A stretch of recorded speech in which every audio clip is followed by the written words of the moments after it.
It is a case that has haunted the town of Springfield and attracted attention from across the globe in the following decades. 3 women seemingly vanished from thin air. How could this happen, and who was responsible? This is the baffling case of the Springfield Three.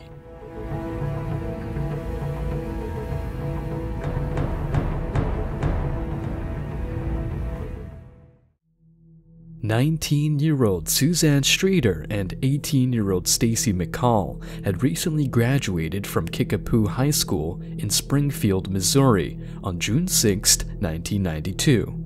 To commemorate their milestone, they had exciting celebration plans for the evening. This included several graduation parties, and afterward, they were going to spend the night at a hotel in Branson. The next morning, they were going to a water park with their friends and fellow graduates. That is how the events should have unfolded for Suzanne and Stacy. Instead, a shocking disappearance rocked Springfield, Missouri. It is a mystery that has endured ever since. As the night progressed, their initial plan to stay at a hotel in Branson changed. At around 10:30 p.m., they decided to postpone the trip and instead opted to spend the night at their friend Janelle Kirby's house. Stacy McCall then called her mother Janice to tell her about the change of plans and to check in with her.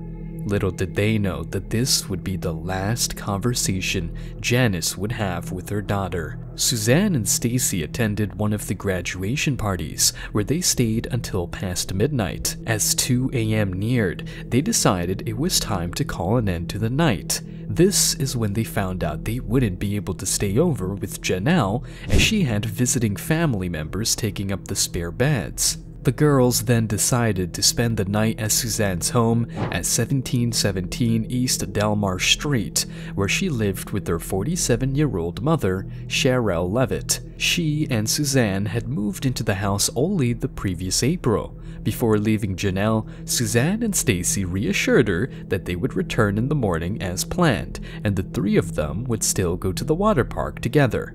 With that promise, they said their goodbyes and were on their way. No one knows what happened next. When Suzanne Streeter and Stacy McCall didn't arrive at Janelle's house as planned the next morning, Janelle attempted to reach them by calling their homes multiple times. She got no response. Initially, she didn't worry much, assuming they might have overslept after the late-night party. However, as the hours passed, Janelle's concerns grew, and she decided to go to East Delmar Street to check on them. Accompanied by her boyfriend Mike, Janelle arrived at Suzanne's house and noticed the front porch light was broken, and shattered glass covered the porch. Mike took the initiative to clean up the glass. The cars of all 3 women were parked in front of the house, but Suzanne's car was in a different spot than usual, suggesting someone else might have parked there when they arrived. Upon entering the house, they discovered that the front door was unlocked, but no one was inside. Assuming that they had just missed Suzanne and Stacy and that they had already left for the water park, Janelle and Mike were about to leave when the phone rang. Janelle answered, but the voice on the other end was an unfamiliar male making lewd remarks. While this was unsettling, it was revealed that Suzanne had been receiving prank phone calls recently, so again, Janelle wasn't overly alarmed. When Suzanne and Stacy failed to show up at the water park, Janelle began to seriously worry. She and Mike returned to the home, where they found Stacy's mother, Janice McCall, who had come to check on her daughter. Unfortunately, the house remained empty, and there was no sign of Suzanne, Stacy, or Cheryl Levitt. As Janelle and Mike continued looking through the house, they found the purses of Suzanne, Stacy, and Cheryl neatly lined up on the floor of Suzanne's bedroom. There seemed to be no signs of theft or forced entry. Janelle also found that a message had been left on the answering machine while they were away. When she listened to it, she recognized the same male voice from the earlier phone call. Unfortunately, she accidentally deleted this message. Still, no closer to understanding where the women were, they contacted the police, who promptly began investigating the matter. The Springfield Police Department initiated a search effort, and the FBI also got involved in the investigation. Over the following weeks, both law enforcement and local residents conducted extensive community-wide searches, even employing divers to search bodies of water like Lake Springfield and the James River. More than 20,000 missing person posters were distributed throughout Springfield and surrounding areas. As the investigation unfolded, Suzanne Streeter's ex-boyfriend, Dustin, emerged as one of the early suspects. He had recently been arrested for his involvement in a grave robbing group. This was allegedly why Suzanne ended the relationship. Although none of the young men in this gang had a strong enough alibi for the night, there was nothing linking them to the disappearance, and each passed a polygraph test. After the 3 women went missing, a resident in the neighborhood reported witnessing a green van in their street 2 days later. According to the witness, the van was being driven by a blonde woman, and they overheard a forceful male voice cautioning her, "Don't do anything stupid." The witness went on to identify Suzanne Streeter as the woman behind the wheel. In 2002, authorities pursued leads concerning a suspicious green van that allegedly belonged to a group of men employed at a concrete company in Webster County. To investigate further, they employed cadaver dogs and discovered bones at the location. However, upon testing the skeletal remains, they were determined to be too old and not related to the case. Robert Craig Cox, a convicted murderer who resided across the street from Streeter and Levitt when they vanished, was questioned multiple times by the Springfield police as a potential suspect throughout the years. In 1996, investigative reporter Dennis Graves conducted an interview with Cox in a Texas prison, specifically discussing the Springfield Three disappearance. This is how their conversation went. "I know that they are dead. I'll say that, and I know that," Cox said. "That's not a theory?" Dennis asked.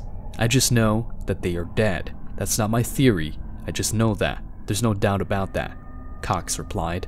He wouldn't comment further, saying he would wait until his mother passed away to speak further. Authorities later subpoenaed the interview and presented it as evidence to a grand jury. Unfortunately, there was not enough to push towards any sort of charges. In 2007, a tip prompted a local writer to hire an engineer and employ ground-penetrating radar to scan a parking garage at Cox South Hospital. During the scan, the engineer detected 3 distinct shapes that appeared consistent with human remains. However, it's worth noting that the parking garage in question was constructed a year after the disappearance of the individuals, making it unlikely that the bodies would have been buried there without being discovered during its excavation. Lisa Cox, a spokeswoman for the Springfield Police Department, emphasized that excavating the area and reconstructing the structure would be an extremely costly endeavor. Since there was no reasonable belief that the bodies could be located there, the decision was made not to pursue the lead any further. As a result, the police considered the tip to not be credible. As of 2023, we seem to be no closer to finding out what really happened to the Springfield Three. How could 3 women just vanish without a trace? Former Springfield police detective and current Boulevard police chief Mark Webb shared how this case has altered the way local authorities approach crime investigations. They have started seeking computer programs and strategies to handle potential cases of a similar magnitude in the future. Still haunted by the cold case, Webb finds himself questioning his actions and those of his department. He wonders if there was more they could have done, if they could have asked different questions, or if someone they encountered might have been dishonest. The desire to have delved deeper into certain aspects of the case lingers, leaving him pondering how they could have performed better. Maybe one day, someone will come forward with the truth. Until then, we can only speculate. Thank you so much for watching. If you found this video interesting, don't forget to hit the like button and share your thoughts in the comments. And most importantly, please subscribe and ring the bell. That way you'll be notified every time we upload a new intriguing case.